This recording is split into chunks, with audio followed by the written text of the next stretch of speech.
BET did a really, really phenomenal job of leaning in to who they were. Yes, they did. They leaned in finally. It's something that we've been waiting for. The BET Awards was this past weekend. They had a budget, didn't they? They had an amazing, they clearly had a budget because everybody was out. Every time I thought to myself when I was watching it, where is this person? They popped up on the screen. No bullshit. Every single time. No bullshit. I did that with Kendrick, and I was like, wait, what the fuck? Really? He's right there. Yeah. It was just so many people in. I feel like there's a lot of people who could benefit from that. And even like who we are as individuals. It's something I subscribe to in my personal life. Like, lean into who you are, what makes you you, what people love you for. It's okay to like step out of your bag and try different things. And we saw that with BET. It didn't work for a lot of years. It did. Right? Yeah. Big salute to Jesse Collins, who produced the show. He is usually at the head of most of these award shows. This year, though, felt very, very different and special, to your point, SaVon. Yeah, for sure. They just didn't miss a mark. I'm in shock still. I'm going to be honest with you. You know what it did for me? And I know we always have these debates and these conversations on this pod. Yeah. It's really the only time outside of maybe therapy where I get this off, right? When I talk about the Black American experience, right? Because hip-hop is that culture for us. Now, obviously, we're all Black people. I'm not trying to divide, none of that shit. Yeah. But when we're breaking it down into microcosms, whatever, what's the word? Microcosms. Boom, there we go. You had it. Nah, I'm a nigga. He said like it was a religion. Microcosms. Yeah, You was right know there. What? I'll chill. But when we break it down in those ways, hip hop is that culture for Black Americans in that way, right? It's documented our history. It's something that we can all connect to and thrive. Like, this award show kind of highlighted that for me in a real way, though, Bradesky.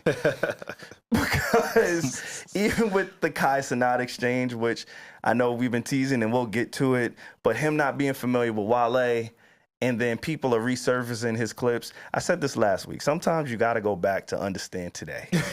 And everybody started going back and saying, yo, Kai Cenat, he's you know, what is it, first generation? First generation what? What you mean? Immigrant, I believe. His mom's from parents Trinidad, from... Got you. Yeah, so that's he's- me too. Yeah, so I get a lot of the times, with y'all, and y'all could probably speak to it, because your parents, the household you grow up in, you have to outsource these forms of entertainment, these artists. You don't necessarily just grow up in it. And now, of course, proximity and all of those things, but you find it outside of your home, right? It's not necessarily in your home. You when you go to school and you got friends and you turn on the TV, you learn it. But if you were still living with your parents back in their home country, you probably wouldn't have these interests, right? You probably wouldn't come across the as easy. But you don't think those kids saw 106 in Park? No, of course I do. Yeah. But what I was saying when it comes to this point is, for Black Americans, this I grew up with this. Yeah. Right? Like, this is my parents grew up in this, right? And music has been the trend that kind of kept us connected. And I feel like BET did a really good job of keeping that at the forefront. And it's somebody who necessarily doesn't have like a culture, so to speak, outside of being a Black. Don't do that. Stop saying that. Your culture is BET. You just said it. That was good. That was good. That was good. You just said. Y'all niggas got. So what's my flag? See, I ain't got no flag, bro. Oh, you know the flag. Black, red, and green. Oh yeah, you know the one. Yeah. You know the one. I know. This guy's crazy. Hanukkah and shit. Hey, I'm gonna get Dr. Lamar. I'm gonna get Dr. Lamar. Keep playing. But nah, I just thought it was a real great display of us as Black people in general, and there was some real big highlights on it. Big highlights. What you saying? No, I was gonna say. I'll say this much. I didn't watch the awards because I was so tapped into the stream. Oh, I was the Kai Cenat stream, I was more right? excited. Yeah, I was more excited about that than. But it was a good show. I peeked my head into the stream, actually. It was kind of cool to see how the show was producing the show versus Kai Cenat being back behind the scenes of it. Yeah. That was fucking super dope.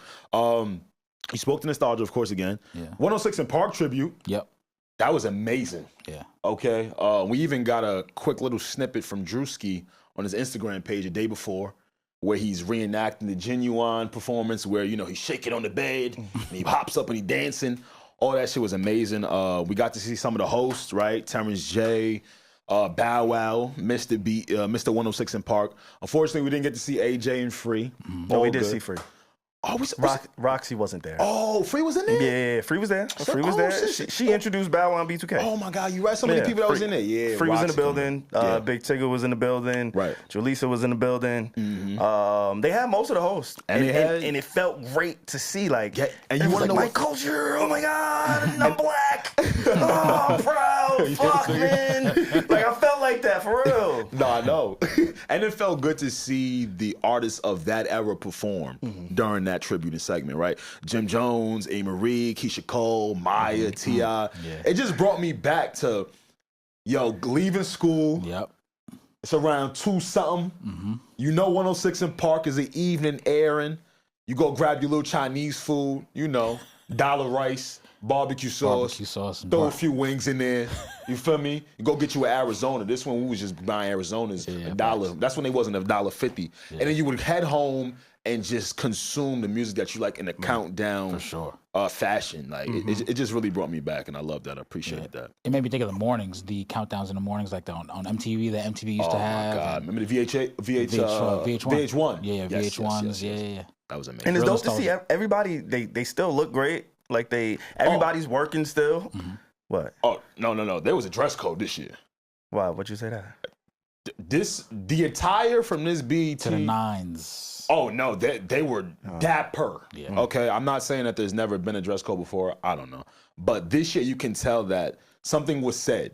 Make a mark. It was a statement. It was a statement. It was a statement show for black people. Look your best. Look elegant. Look fly. I'm just saying the same way they do at the Emmys. Let's do it here. I heard Kevin Hart mention that he kind of, I think, had a hand to play into that. The theme of the attire and everything. I could see that. And I'm glad you mentioned Kevin Hart because he's one of our culture's shining stars, A-list. Yeah. He's one of those ones, and his talent was on full display as a host.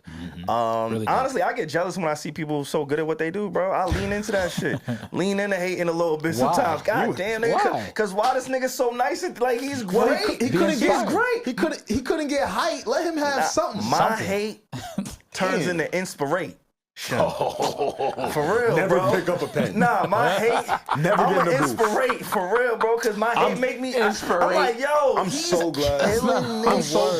I'm so glad this is the mic you chose. Nothing to do. If I picked up the pen for real, nothing would happen. Bro, we could write a 16 one day for real. Okay, but you would also have to perform the 16. How do you think you would perform it? Depends on the beat. Depends on the beat. Depends on the tequila, bro. All right, you pick the beat. What we doing, Don Julio? You want me to get the Henny? We can do whatever you want. But we don't drink Henny. Kevin Hart, I think he did a great job. He set the tone with the jokes, with everything. Like, he smoked every room he's in. He's just one of those people where it's like, yo, I'm proud. I'm happy. Like, I watched this awards and I felt happy to be a part of this era where I feel like past years, BET kept trying to chase moments and kept trying to chase the kids, and TikTok, obviously, all of these things where it's like I didn't identify with it. The younger kids, they're not watching your linear TV program. They're just not, right? And the older folks, you tuned them out too. So who was you really feeding at that time? You wasn't leaning into anything. And this year, when I saw Kevin Hart, it's like, oh, familiar face. Oh, shit, Kevin Hart, he's with Drewski and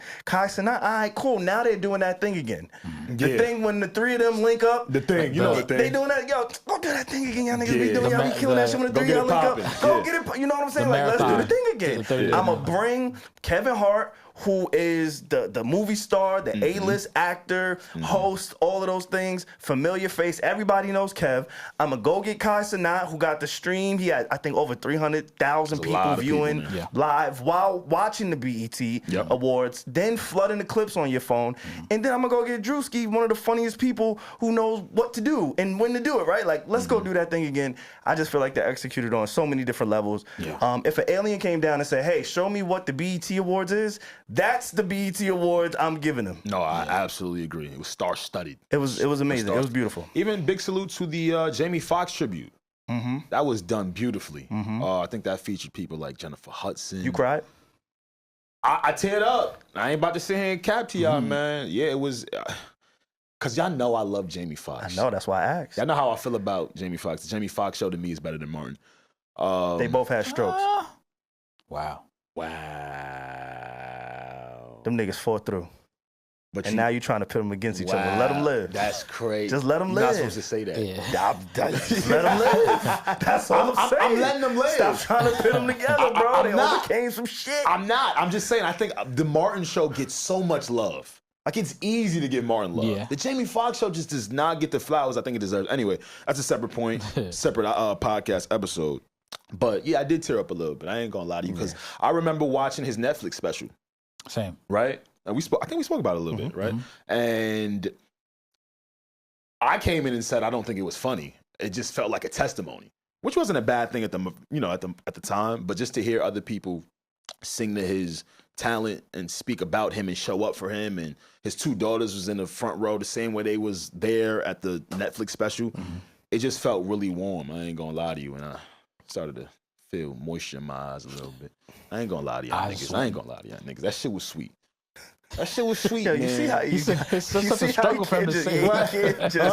Just say, I really appreciated how that made me feel, how Jamie made me feel in that moment. I'm never gonna say how a nigga made me feel. But he made you feel emotions, You're bro. talking about it now. You're just not you saying it felt explicitly. like, Nah, I did feel like, See? I So, did. yeah, man. I feel like, his guard get on when he start getting emotional, vulnerable. my guard When the down. last time you cried? I told you I cried, bro. I want to know the last. All right, but I got to be truthful, and I can't remember. Damn. But last time you asked me, shit, it was recent. Last time you asked me, I was like, yo, a week ago. Yeah. I'm a crying ass nigga. You did say that. I'm lying with my allergies. You know what I'm saying? I know, clean it up. Yeah. it was nice to see Jamie Foxx on that other side of the tribute.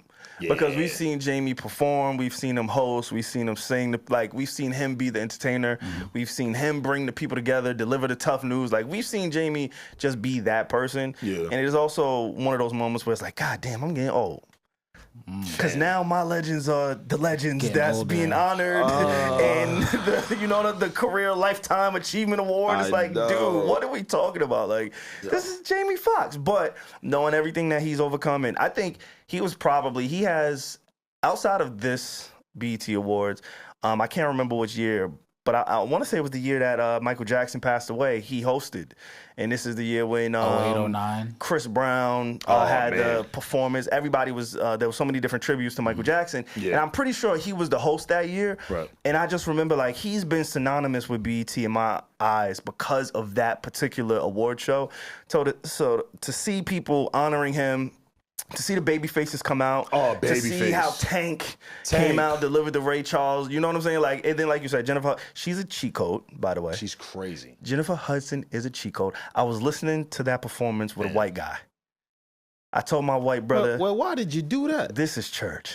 Because I needed him to see what we be doing about it. This is church. On Black Entertainment Television. On BET. Like, I felt it. I literally had goosebumps. And I watched it on a laptop. Like, I wasn't even really prepared for what it was that they did. But I think they executed on so many different levels. And I think it's easy to get on this podcast or just podcast or talk in general about the things that we dislike. About the Will Smith slap at the Oscars, right? Like, it's easy to talk about the bullshit that goes on. That was fire. I like that a little bit. Nah, I don't like.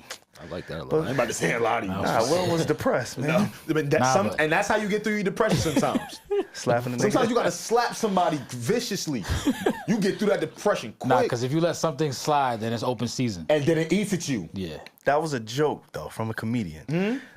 No, nigga, you're not a comedian. You my friend. Chris Rock knew Will. Chris Rock was trying to fuck his wife. Now I gotta slap you. Points were made. Now I gotta slap you. Points were made, brother. Touche. No bullshit. No. But yeah, I thought the tribute was dope. I was surprised to see Kendrick and SZA there. Were you? Yeah, I know they're on tour, and I know the awards show was in LA. But he hasn't been in like over 10 years. But I ain't gonna lie. After you talk about Drake not being like us, you better show up to the Black Entertainment Awards. Everywhere. You got to. That's what you think.